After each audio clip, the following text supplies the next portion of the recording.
Donc là, pour l'instant, tu trouves ça trop dense, tu trouves ça trop épais. Donc on va voir sur quoi jouer. En fait, on voit qu'il y a plusieurs couleurs. Le premier trait, c'est celui qui est destiné à marquer l'emplacement sur le tissu. Ensuite, c'est un petit zigzag qui est avec du vert, qui est destiné à fixer le tissu sur le support sur lequel tu veux faire l'appliquer. Et ensuite, tout en noir, là, tu as tout ce qui concerne les colonnes satin. Et ce sont ces colonnes satin que tu veux à la fois moins épaisses et moins larges. Donc on va voir comment procéder. Première chose, dans le menu dans le menu objet, pardon, on demande à faire apparaître les calques et les objets. Ensuite, Ensuite, je vais me saisir de mon texte qui apparaît toujours à l'extérieur, le lettrage, en mode sélection, et je ramène tout à l'intérieur. Là, je constate que tout est constitué de traits, et les traits qui m'intéressent, ce sont les traits noirs. Donc, dans le menu qui permet de sélectionner, je vais sélectionner tout ce qui a un même contour. Alors, j'en sélectionne un, plutôt en mode nœud d'ailleurs, comme ça je suis sûre de moi. Voilà, je sélectionne édition, je sélectionne tout ce qui a la même couleur de contour. Et j'ai l'ensemble des bonnes choses sélectionnées.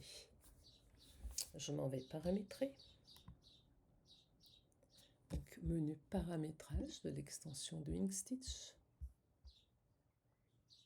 Hop.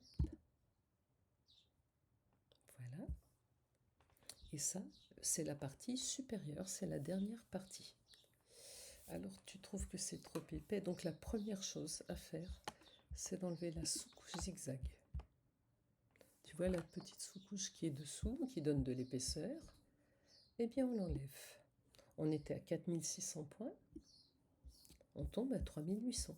On a moins de points. Voilà. Sur les colonnes satin elles-mêmes, si tu trouves que c'est encore trop dense, ce qui est possible, il faut augmenter l'espace crête à crête. On est à 3800 points. Si j'augmente l'espace entre les lignes formées par le satin, je passe à 0,4 par exemple, je gagne un millier de points. Effectivement, j'aurai quelque chose de moins en moins épais. Il ne faut quand même pas trop descendre. On va maintenant travailler sur la largeur de cette ligne, sans la retoucher, mais en utilisant la compensation d'étirement, qui est une mesure que l'on ajoute ou que l'on retranche de chaque côté. Actuellement, il y a 0,3 mm de compensation de chaque côté. Si je décide d'avoir plus étroit, je peux supprimer cette compensation d'étirement.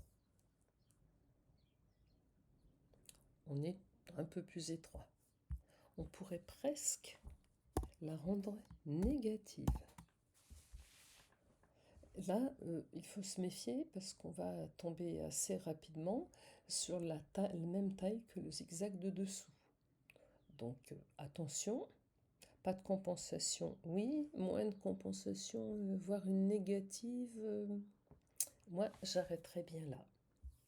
Donc je vais quand même tenter celui-ci, j'applique, je quitte et on va faire une simulation.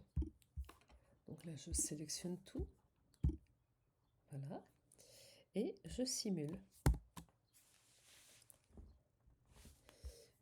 On voit qu'on est très légèrement au-delà du zigzag d'accroche. C'est quelque chose qui peut fonctionner. À tester donc.